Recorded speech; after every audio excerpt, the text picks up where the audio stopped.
Hi everyone, I'm Dr. Faisel Syed. And I'm Dr. Dan McCarter. And you're listening to Faisel and Friends, where we believe access to primary care is a right, not a privilege. Faisel and Friends is brought to you by Primary Care for America, a diverse collaboration of innovators leading the way towards comprehensive, continuous, and coordinated primary care. Today, we're talking to Dr. Molly Stegman and Dr. Amanda Lilley about improving the match, the resident perspective. Let's get started. Dr. Dan, it is so good to see you. It's good seeing you, Faisel, the world traveler. No, it feels like it these days. I feel like every summer it's always an adventure. Today, I'm very, very excited about this conversation, especially to talk about the American Academy of Family Physicians Residency Selection Improvement Initiative. In preparation for it, we had a quick phone call earlier, and it just instantly takes you back to those days of applying for residency. And so let's get started with our first guest. Welcome, Molly. Thank you. I'm so excited to be here. And welcome, Amanda. Hi. Your first year family medicine residence. So basically, I mean, you've gone through fresh with going through the whole process yourself, and now you're helping improve it for future students. So I'd love to get started by getting to know you. Like, when did you first realize you wanted to become a physician? From a very, very young age, I always said I wanted to be a doctor, and I think that came from a very naive mindset of not really knowing what it meant. I didn't have any family in medicine. I just kind of saw it on TV shows and thought I would like it. So I went into undergrad majoring in biology with a double major in Spanish. And it was really through my Spanish major that I developed the most passion for family medicine in general, but family medicine, because I loved being able to connect with people. And I love working with patients who face healthcare disparities and being an advocate for them and helping them navigate the healthcare system. And that's when I really developed a strong passion for it. Wow. What led you towards health literacy and basically just underserved communities in general? I worked as an EMT in undergrad, and a lot of my patients had truly devastating outcomes from not having access to care. And a lot of our ambulance calls were really it was uncontrolled diabetes and patients in DKA or who they really just needed a PCP. And a lot of times these calls would end up being patients who were dead on arrival from really preventable diseases. And so that's what made me want to go into a field where I could help do preventative care and do it from birth to whatever age. And I really like the idea of not being able to or not having to turn away any patients because of their age or their gender or whatever conditions they have, and just being able to care for anyone I came across. Wow. And you're at a great residency program. The University of Tennessee's Family Medicine Residency Program is a great program. I'm excited to see how your experiences there are going to help shape the physician that you're becoming. Yeah, I'm excited. Amanda, let us know. We'd love to hear about your journey. Why family medicine for you? Yeah, so for me, I think growing up with my dad, he's in the military, he's a civil engineer, and his job is emergency preparedness and prevention. So that was drilled into me from a very young age. He was also a Boy Scout, so be prepared was also another thing he would say a lot.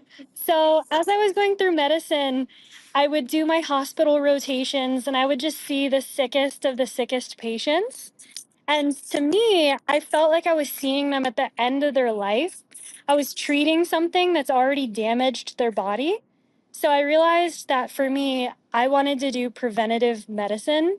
I don't want to see you when it's too late. I want to help you stop things before it's too late. So things like diabetes and high blood pressure, they go on and they just take a toll on your body for years. And I want to help you get those under control so that we can keep you out of the hospital, hopefully living a long life, not needing dialysis, things like that. And you became involved nationally with the AAFP while you were still a student. I did. So I started with my state. One of the upperclassmen at my medical school said, hey, there's this opportunity. You can be on the board as a student board member. You guys should all sign up. It looks great on your resume. So at that time, I didn't even realize I wanted to do family medicine. I didn't understand the whole scope of family medicine. As a military kid and moving every 2 years, I never had the same doctor more than one time. So the concept of forming a relationship with patients was totally foreign. So anyway, I started with my state chapter and I ran and I got the position as a student board member, and it was eye opening. A lot of what they did was advocacy and health policy, both at a state and then also the federal level. And I realized how connected they were. I think before I was very naive and I didn't realize how interconnected politics and healthcare were and how much of an influence doctors can play a role in it. So that got me really inspired. I went on to serve a second term, and then I decided, let's see what national's about. So I applied for a national position, and that's been fantastic. So it's just one role leading to the next. I was just talking with my barber earlier today, and he said to me one of the shocking things listening to these episodes with guests and all is how doctors seem to have their lives all planned out. I mean, we look so put together from the outside, people looking in. If they only knew, But did you always kind of see yourself as being somebody who can help shape policy and education? Never, ever. If you told me I was going to get involved in politics 10 years ago, I would not believe you. I had my heart set on being a doctor, and my parents, in their mind, a doctor goes to clinic, sees patients. That's what a doctor is, that's what they do. But my eyes have been opened to so many different ways that you can help patients outside the clinic. And I think that health policy is one of the biggest ways that you can help your patients outside the clinic. None of us really chose family medicine. It's like we all kind of choose this mission, and then it chooses you. Yeah. Well, I think it's a great place to start the conversation. Let's go back a year to Eris, your fourth year medical students. All the applications are going out. I mean, if you could describe the season in a word, we could start with Molly for somebody who doesn't know about the residency application process. Yeah, I would say it's a very chaotic time. I think what I go back to immediately is the day that, or the weeks the interviews are being released, at least how it was before we started this initiative. Emails would come in at any time over this months on months period. And you had to get onto a computer as fast as you could and accept the interview before someone else took it or before it conflicted with another interview. So I just felt on edge for months that could miss an email. I mean, I distinctly remember doing a paracentesis on a patient, and like the corner of the room, I could see my phone like lit up on the screen, and I was like, "That's an interview. I'm never gonna miss it." And it was an interview, and then I had to run and go schedule it after. But I think it was a chaotic period for that, and then just the anxiety of not knowing where you're going to be moving. I was engaged, like not knowing where I was moving my future husband to, and there's just a lot of uncertainty. So tell us a little bit about this residency selection improvement initiative. I think you are both working on it. Just to give us a little bit of an overview about what the goal is with that. Why do we need that? I was, as Faisel was saying, we all think about where we were, and I went for a little walk this afternoon. I was thinking when I was interviewing for residency, I didn't go to any place that I couldn't drive to. I think I spent one night in a hotel. Every place else I was sleeping on somebody's couch. And when I say drive, I mean drive in a day. I wasn't going on a trip across the country, and it seems like it's a lot different than that now. I think I interviewed at 6 residency programs, and it seems like people do a lot more than that now. So tell us a little bit more about what's going on and what this initiative is hoping to achieve. Basically, the goal of this initiative is that residency applications right now are very, very stressful, time-consuming, and expensive for both us as applicants, but also what I learned throughout this initiative is for programs as well. And family medicine is such a unique specialty just because of how broad the scope is, how programs can differ so much from each other. You can have a program where you're delivering 100 babies at one, and one you're delivering 20. And so family medicine is just very unique in this process. And a problem that we've been having is that about a third of family medicine programs end up filling their positions through the SOAP, at least some of them. And a lot of family medicine. So now tell us what the SOAP is. Yes, sorry. The supplemental offer and acceptance program. So this is kind of like a match round 2. So anyone who's not matched within the first round of the match have about 3 days to find a spot. which is incredibly stressful and honestly every med student's worst nightmare. And so the fact that this many future family medicine doctors are going through the SOAP is just a huge problem emotionally, financially. And the amount of time we spend on the original match for it not to be effective is just disappointing. So this initiative came together to try to solve that problem. We met in August of 2025, so right when Amanda and I were beginning this process, and we created 4 priority areas to try to make the match process more effective for family medicine. The first one was creating a centralized program information tool. So we felt like as applicants, we were looking on Reddit, Google spreadsheets, talking to people. It was really hard to get information about programs beyond what was on the website. And again, with family medicine, we have all these questions about like how many peds patients are you seeing? How many OB deliveries? Could I do a sports med fellowship? Where other specialties really don't have those like questions as much because they're so specialized. And so we wanted a tool where we could have that information localized. And we ended up doing it through Residency Explorer, which is something that already existed. A big thing for us was we didn't want to reinvent the wheel and just create another resource that med students would have to track down. And so we were able to add into that existing tool information specific to family medicine, including a box where programs can now free fill in extra information about their program, which hadn't existed before. So that was our like priority area 1. Priority area 2 goes off of what I was talking about earlier, the chaos of interview season for applicants. So we wanted to reimagine what that process would look like, specifically asking that when an applicant is notified of an interview, that they don't need to immediately log on and accept it, and that there's a 24 to 48 hour period where they can review this, make a decision, and accept. While also, we want to give some more advice on how many interviews for applicants to accept. Just because right now, family medicine applicants are accepting sometimes 30, 40 interviews. And the majority of family med applicants who match family medicine the first round match up their number 1 or 2. And so we're kind of taking up too many seats.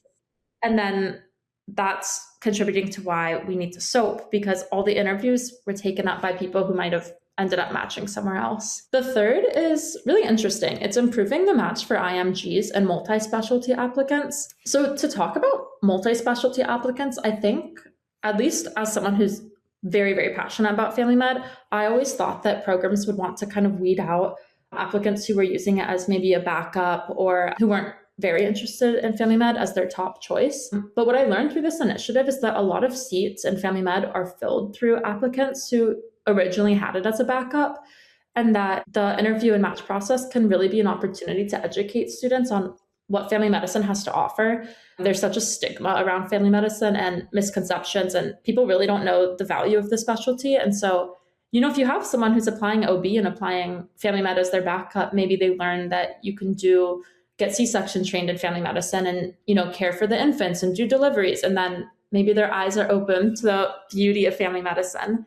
And so we wanted to improve the match to be an opportunity for them and also for our IMGs, because they are filling so many spots and helping us when we have a huge shortage. And so a lot of these IMG applicants don't have the resources that US applicants do in terms of residency advising. And so wanting to create more centralized resources for them. And then the fourth one is supporting dedicated family medicine applicants. This one we don't have as much of a solution right now, but what we want to do and what we're working on is trying to find ways for applicants who are strong applicants to be able to make connections with programs early on and not feel the need to be applying to 30, 40 programs. I know, like, for example, I kind of knew where I wanted to end up very early on. And so if we could we're trying to figure out, it's a little tricky because with ERAS and match guidelines, you can't, programs can't tell you where you're ranked to match, you don't need to apply elsewhere, but trying to find ways that we can encourage conversations between applicants and programs and kind of decrease the number of programs applicants feel like they need to apply to. Those were our 4. Cool. So Amanda, how many programs did you wind up applying to? So I ended up applying to 24 programs, and then I got 19 interviews, and I accepted 17 of them. So I interviewed with 17. And when you do an interview, I mean, back in the dark ages when I did it, when you went to interview, it was like a whole day at and interviewed with like 5 different people. I'm assuming these were primarily Zoom interviews, or did you travel to 17 places? So this was actually something that came up in our discussions about whether or not programs should have mandatory in-person or mandatory Zoom interviews, trying to standardize it across all programs. But what kept coming up is that it should be left up to the program. A lot of the more rural programs feel that nobody's going to apply to their program, nobody's going to rank them if they don't come see what they have to offer. So there's some programs that only offer in person. So for me, if I was offered an in-person interview, I decided to go because I was like, how can I make a big life decision without ever stepping foot in the building? For me, I wanted to go. So I had a handful that it was optional. You could either do in person or on Zoom, but I would say a majority were on Zoom. I've never really been a sight unseen kind of. I kind of want to go see the neighbors and see the neighborhood and see what I'm getting myself into. And especially with family medicine, like Molly was mentioning earlier, I mean, it's so broad. But then it's not only that, you kind of get a sense too of like the nursing staff and just everyone in general. Like, what's the culture like over here? How many programs did you apply to, Molly? Oh, I thought this was crazy, but Amanda, I had almost the exact same numbers. Oh, wow. I believe I applied to 20 something programs. I think I got 18 or 19 interviews, and I think I did about 17.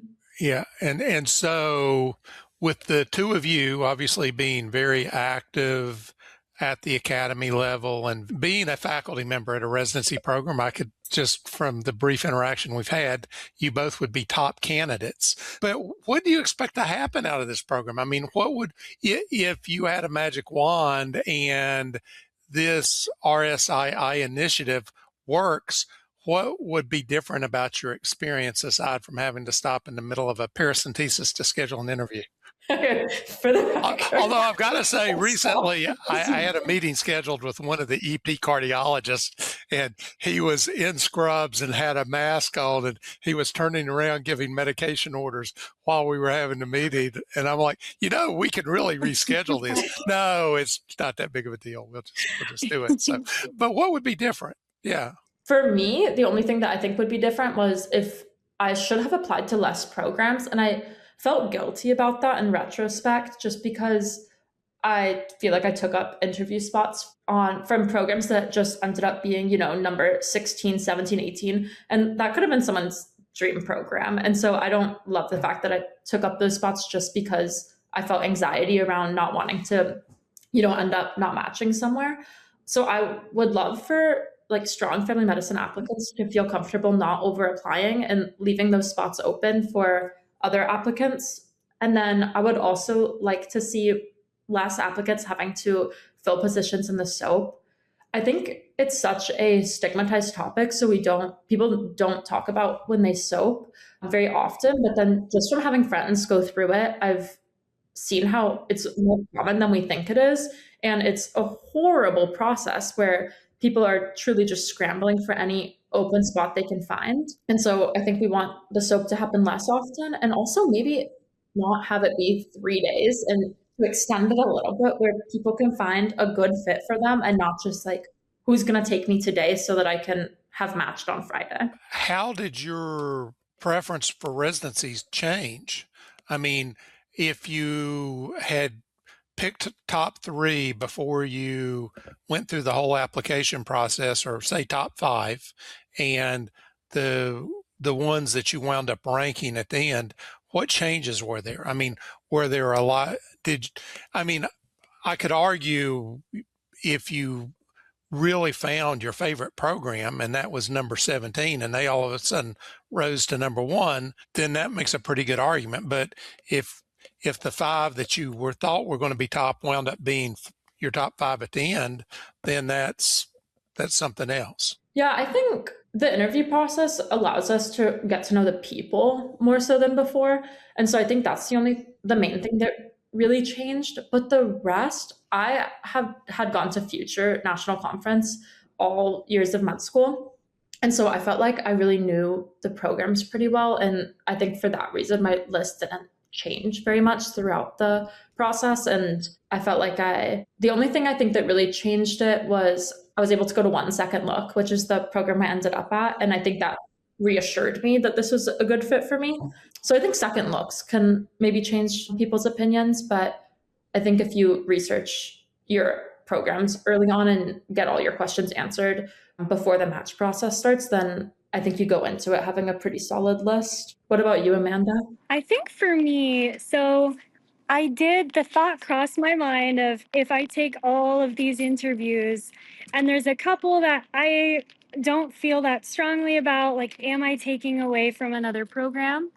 But for me, one of my favorite initiatives that we did was the centralized location for information. I felt like I didn't know the programs very well going into the match.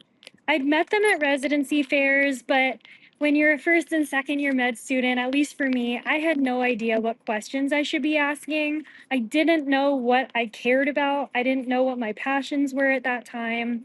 So it wasn't until third year that I really started, when I was talking to residency programs, asking nitty gritty questions that applied to me and my interests. And I don't feel like I had enough time to learn them enough. So I used the interviews as a way to really get to know the programs. You get to, throughout your interviews, you get to interview program directors. I guess they interview you. It's a two-way interview. But I would hit them with tough questions. For me, I'm interested in obstetrics, and a lot of family med programs are struggling getting OB numbers. And so that was something that I would get really in the weeds about with the program directors of, if your numbers are not high, where do you see the program growing? I would ask their weak spots. And I don't think I could have done that without going through the interview process. So the thought did cross my mind, but at the end of the day, I feel like the interview process was really, really helpful for me to figure out what I was even looking for in residency. Because until you start comparing them, you don't know what people have to offer. So I found it really helpful. So, what would you think would be the optimal number of interviews to have? I think it really depends on the applicant. So I was told repeatedly by my school, by my advisors, by upperclassmen that had graduated previously that I way over applied, that I was a strong candidate, that it would be very unlikely to not get one of my top three choices. But one of the residents that joined us in the RSII committee that we all met, she was an international medical student and she applied to 60 programs and got one interview. So I really think it's very dependent on the applicant. I don't think there's a magic number.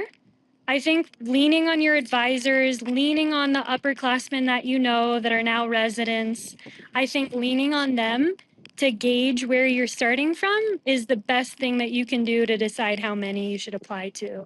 So, you mentioned working on improving access for international medical grads. And Faisel is an international medical grad, and he's one of the smartest doctors I know, by the way.